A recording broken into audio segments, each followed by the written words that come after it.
comes to your mind about self-esteem? What do you think when I talk about self-esteem and I talk about myself? What is self-esteem in your opinion?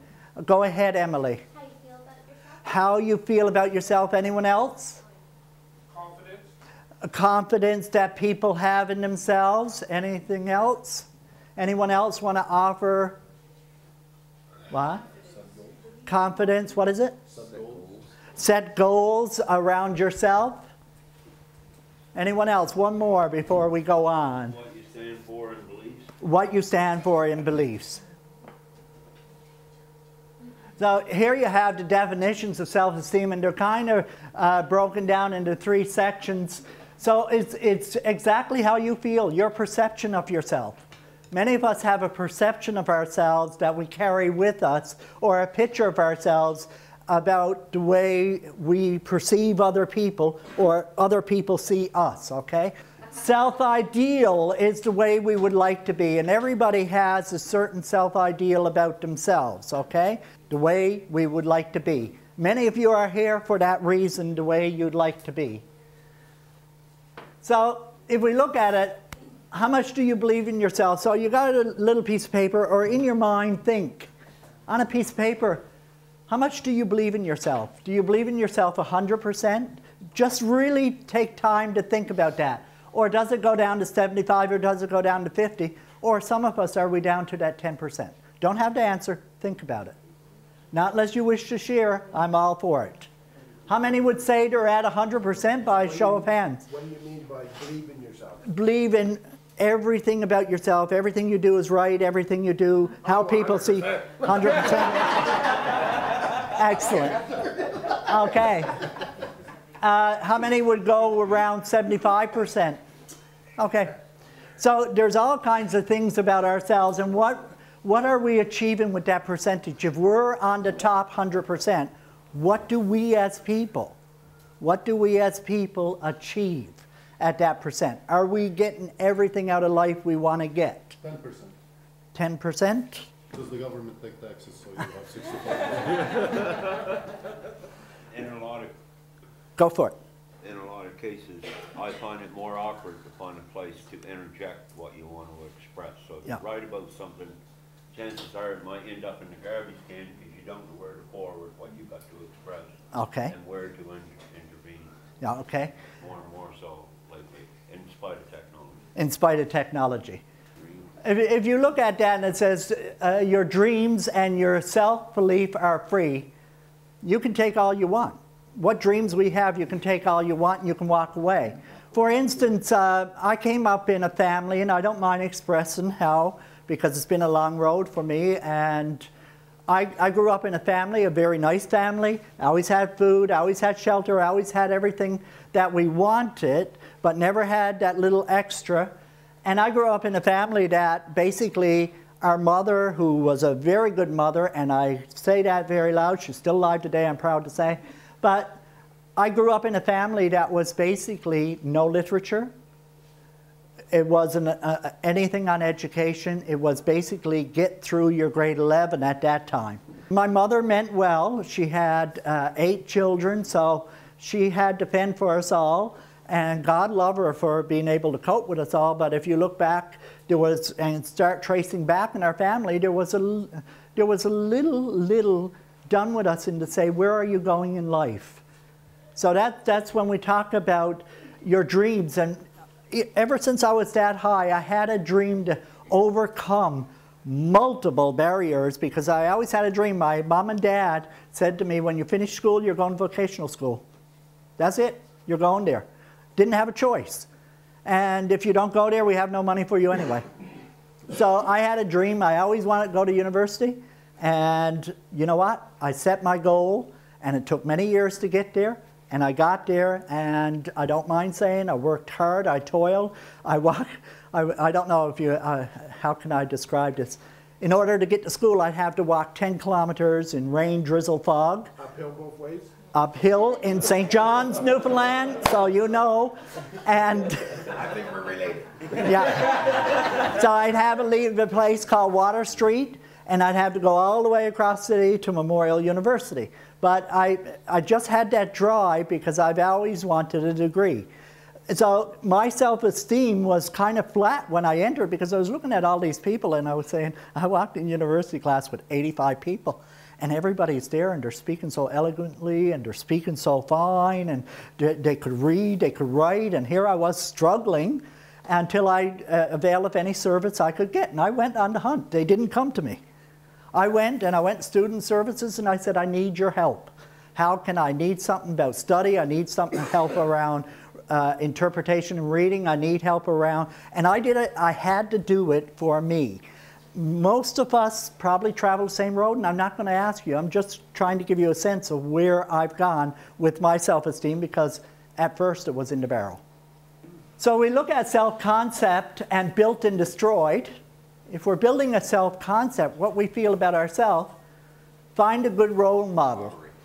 Aubrey is your good role model. He's at 100%. Stacy, he's at 100%. You're going to be there shortly. Stacy, I like that. You set the bar low. Another way is praise and compliments. Now the person, okay, let's see.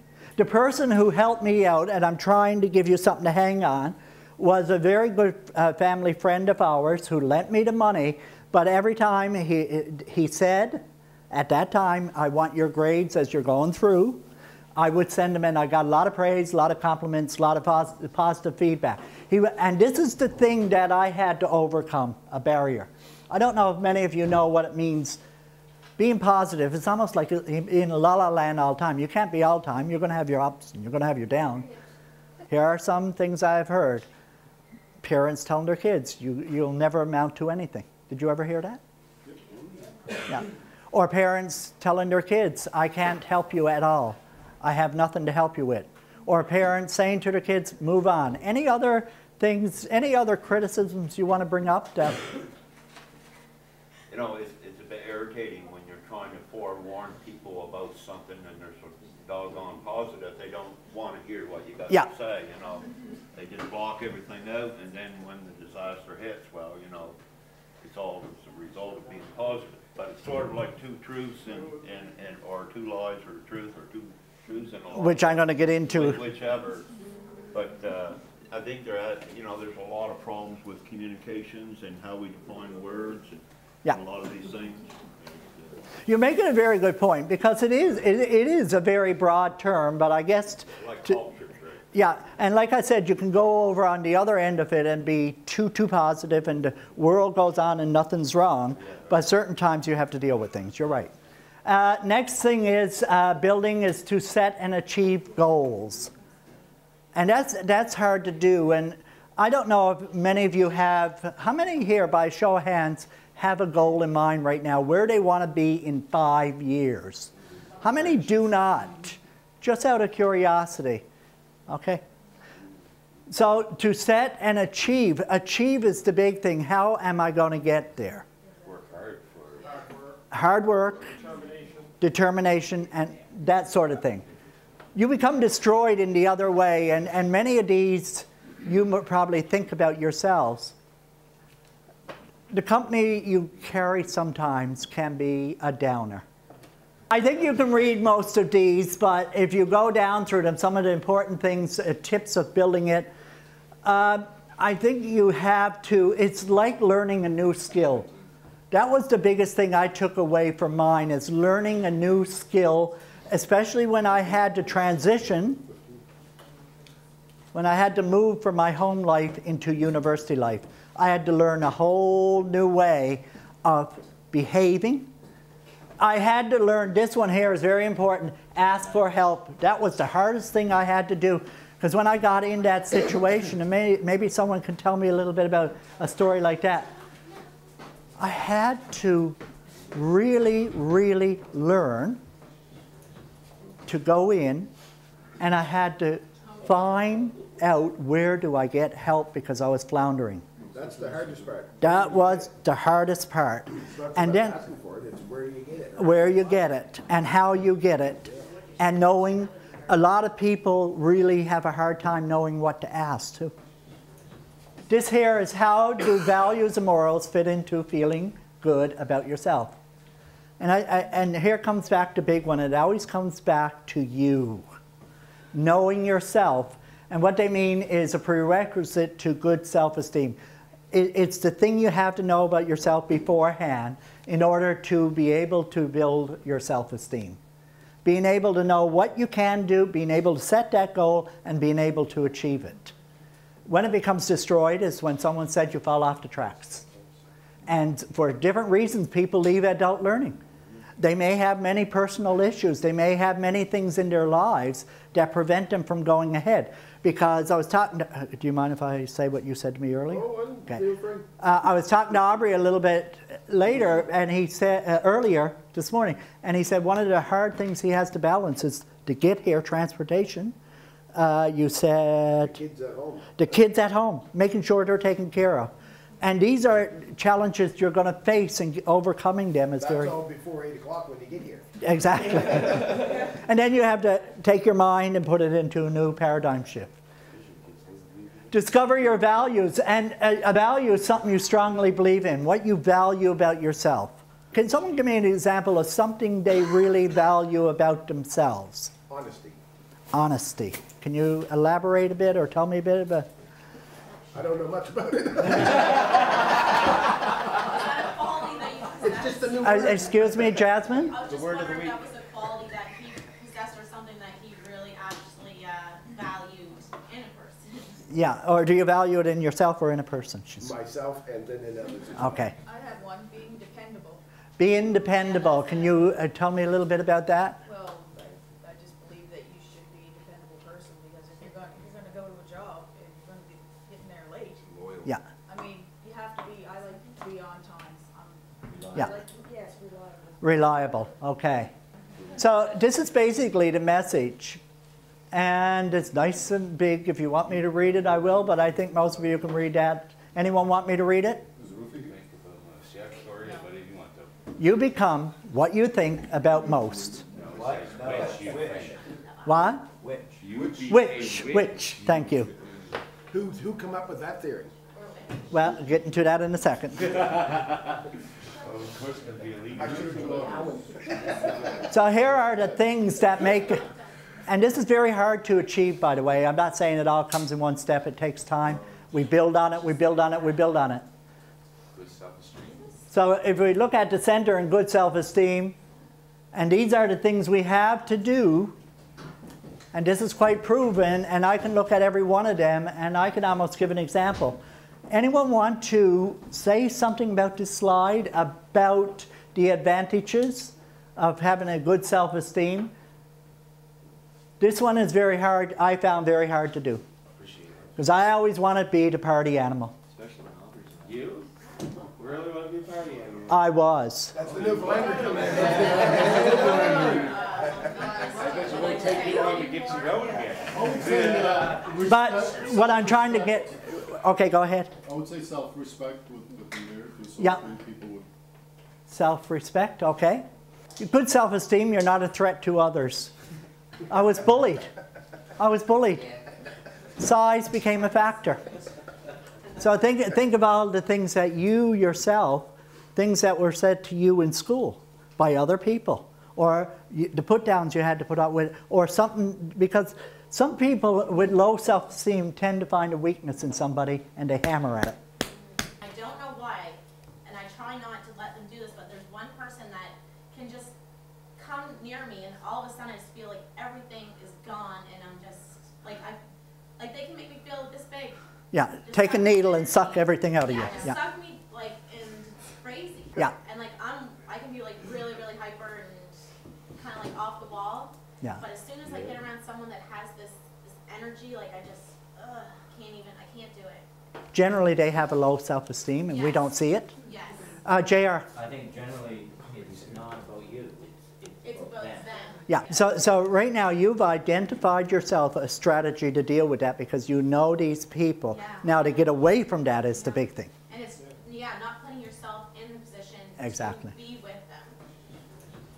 I'm going to ask you this question. You don't have to answer. Who has contributed to your self-esteem?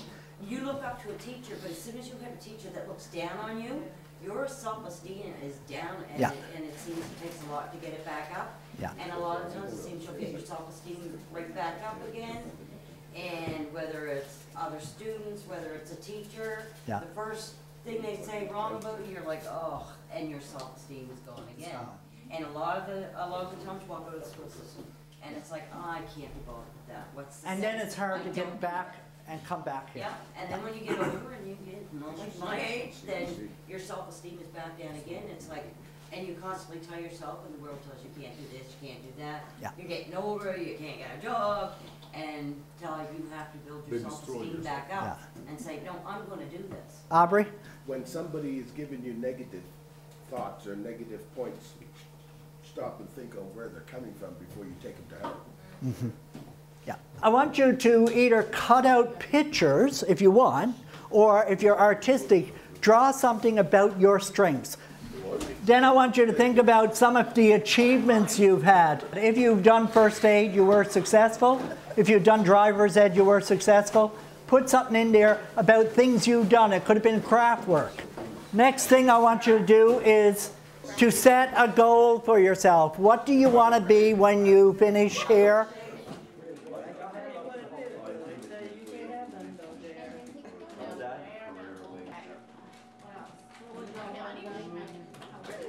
Being reliable and dependable plays a big role in who you are. Because if you're not reliable, then of course you're not going to be able to achieve your goals, because you're not going to be able to maybe get up at 6 in the morning to catch the bus to go to college, or get in your car and go to school, or be able to do the things that you want to achieve when you get there. I'm going to ask for 2 volunteers to get up and just share with us some of the things about yourself and what you come up about yourself, and just speak from your heart how this makes you a person. I feel pretty good to be able to say that I married in 1977, and we are still married today, and we're looking. Not too many in this generation can say that. I like choice. It's like I was telling him, I like choice in life. I always believed in the line where so a man thinks he is, he is. In our community with hands-on experiences, we found ourselves doing carpenter work, putting planks in boats and all kinds of things in the community. And I've done carpentry, boat repair, painting. In the middle 80s, forced to move out west. I worked as a laborer in the oil field, didn't have a clue about the environment, and 6 months later I was called in the office to be foreman in the oil field, and I was quite proud of that work too as well. Coming home, my heart has always been with fishing and our culture in the community, the coastal community. 95, followed up with protests in the community. I was part of that large voice at the end of the rope walk, and I started serving as Vice President of Bay of Fundy Inshore Fishermen's Association, which I still am, and involved with community workshops and global workshops. Started learning the forms of coastal community management and meeting with global people from around the world who are facing the same struggles in the community, and to follow with the science and research in my fishing activity. Got put into a book sharing local knowledge with the fishing species migration patterns and things like this. And I'm now back to school. I'm hoping that I can use my field experiences. I feel I have something to offer the community, but I'm not sure exactly what it is. But I'm hoping through education it'll be the frosting on the cake, so I can scope out what it is I have to offer the community. I could go on, but as we are pressed for time, I'm just grateful to be able to share my goals and achievements in my life, and it's a great honor. Thank you. Thank you, thank you. Thank you. Jasmine? It took me a long time to actually realize the person that I am, because before I felt so little and small, but now I know I'm not that. So I know that anything that I put my mind to, I know I can do. It doesn't matter what it is. I know I can achieve it. I really enjoy horses and horseback riding, so that's a big part of my life. I do that a lot. My goals really are to finally have this opportunity to go to school, which I've been wanting to do for a very long time. So I want to do this, and I actually have 2 long-term goals. My first one would be to finish school, to attend community college, to be the veterinary technician course. So after I do that, I just bought my first house, which I'm really proud of myself for doing, by myself. That's just really awesome. I have a lot of land, so my long-term goal is to start my own business in Digby, doing trail rides, riding lessons, breeding, selling. That's my goal, and that's my long-term goal. But first I thought it would make sense to finish school, get your grade 12, and attend community college. It's a really good feeling. It's amazing. I'm really happy. Yeah, what else can I say? I think she did a wonderful job. Yeah. In fact, I got to say this to my colleagues. She did perfect, didn't she? Perfect. Okay. What I'm going to do is another activity, and what we're going to do is you've got to listen carefully because we don't have a lot of room here. I'm going to form a circle around the last 2 tables like this, or an oval, so watch me. I'm going to read you a story, but you really got to listen carefully. And as I read the story, when you hear the word right, anytime you hear the word right, that pencil you have, you pass to the right. So, yeah, if you hear the word right, you pass the pencil right. If you hear the word left, you pass the pencil left. So you really got to be listening, watching, and it's kinesthetic. What I mean by that is movement. And you're going to get mixed up as I read faster, but that's okay. One evening they were baking cookies. Mrs. Wright called from the kitchen, "Oh no, there is no flour left.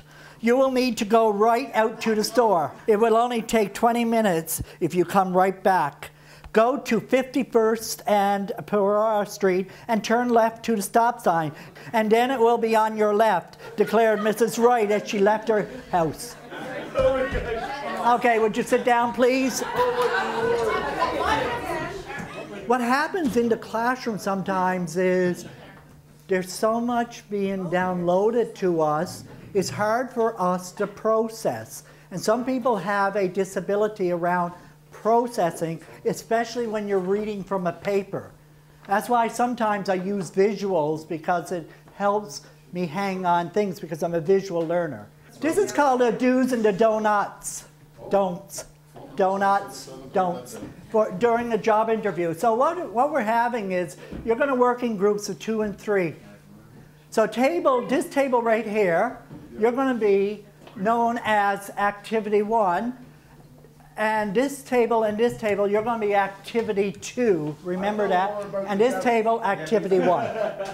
Okay, here we go. Can we change that around? Because I feel that this table knows more about the don'ts than the do's. Oh, if you want to defect and go back, you can. No, I don't want Julia and or Tony, because we have to be watch for gender, they're applying for a job at Staples Business Depot. Okay? Both need advice on the do's and the don'ts during an interview. And we're nearly there. Yeah, don't ask one right there. Don't show that you're not.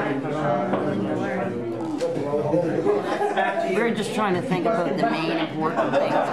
Okay. Dr. Azar. Doctor is going to read 5 do's, what he would advise for Julia and Tony. Here we go. Well, 5 of the do's. As came up by the group. Thank you. By the group.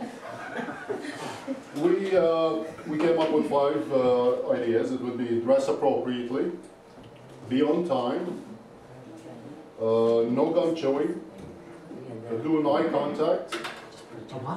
Eye contact. Okay. Do research about the job or whatever you're trying to do, and show interest. Do a little research on whatever job is that you're applying for. Whatever job, what it entails. Did anyone ever hear of LMI, Labor Market Research information? Well, it's easily, if you Google it under servicecanada.gc.ca or just Google Service Canada, you will find tips on how to give a good interview. My favorite website, which I'll give out after, is quintessentials.com. Quintessentials takes you to questions. They come up with a list of questions that are being asked, possible answers, how to stay focused, the do's and the don'ts. Go ahead. Don't talk negative about your last report. Yeah, because they may ask you a question, well, why are you leaving this company? And some people say, well, I had to work with that jerk, the boss. And find out it's his cousin. Hear you ask negative about the last company, Yeah. they're gonna say, oh, that's what that person's gonna do to us. And how much time will it take for that to come out? Yeah. Go ahead. Don't talk about personal issues. Don't be negative. Don't be negative, okay. Oh, whoops, sorry. Go on, there's all sorts. Yeah. Don't be negative, it's very important, yeah. Don't show yourself as being uninterested or bored. Yeah. Like flopping out to the side. Don't bring your phone or like Discman or Walkman or anything like that. Okay. Anything else before we Don't talk too fast. don't talk too fast? Or over talk. Or over talk. What? Can you give me an example of what you're saying here? Like when they ask you a question, when you can answer really simple, you make it like a 5-minute long answer when it could just be like 2 words. Don't show up late for your interview. Okay. Don't slouch in your seat, sit up, be presentable. You know, don't lay back with your feet up on the Okay. desk. Don't ask about wages, don't make it seem like it's all about the money. You know how you can get around that one? by the way? You know how you can get around that one? When you're doing your labor market information, and they have a little code on the top, and it says NO, and it's called a NOT code, and it has a number. When you Google that in the Service Canada, and you go down and it has a place there for wages, it gives the lowest wage, medium wage to the high wage. So know the location you're having an interview. Well, in a small place like this, most of us know where we're going. But if you get in Halifax and all of a sudden someone tells you it's here or there, you're running late, it's a good idea to know where you're going and exactly where the interview is. Sometimes I do a drive-by, not a drive-by shooting. A drive-by. As someone already said, do the research, so we're getting all the points here. Do prepare and practice for the interview. Sometimes it might sound corny, but you get up in front of the mirror and you look at yourself and you just want to present yourself the right way. Do dress the part, okay, we already had that. Okay, do show what you can do for the company. If you got skills, and you've all showed me the skills you got when I went around and read your papers, you didn't even know I was reading, you got a lot of skills that you can offer to a company, and you often don't think of it. The don'ts. There's lots of don'ts there. I guess. Your personal issues, someone already brought that up, so I don't need to repeat it. Don't respond to, like you got an unexpected question, and don't respond to it by pausing and things like that, and say, like, boy, that's a good question, and just leave it hanging. And don't memorize or over-rehearse your answers. Some people go in like a parrot, na-na, na-na, na-na, na-na. These are where I get a lot of my information. There are tons of sites out there, but these are my favorites. You really are an energetic group. Yes, we are. I like this workshop because it gave a lot of information. It helped you to see they have a lot more skills than you thought you did. I went back to school because I thought I need my education. I'm 50 years old. All I've done is brought up children all my life, and then I finally decided that, you know what, I can do this. My experience in life can help me to deal with some situations with being a nurse. So it's interesting that you can really think about what your skills are for jobs that you do need, that you don't learn when you're in school, when you're younger, that you can learn when you're older. So I found it was really interesting. I'm a little bit hesitant to believe in the top-down process. The academics of teaching teaches us that we should be working for large corporations, and I'm a believer that we have a lot of entrepreneurs in our community that have much to offer in many different kinds of ways. We just need a place to engage in that. And in my life now, with my experiences, I stand alone behind the school sometimes and I make my mark in the sand just to see if I'm still alive, because that's how I feel in my heart.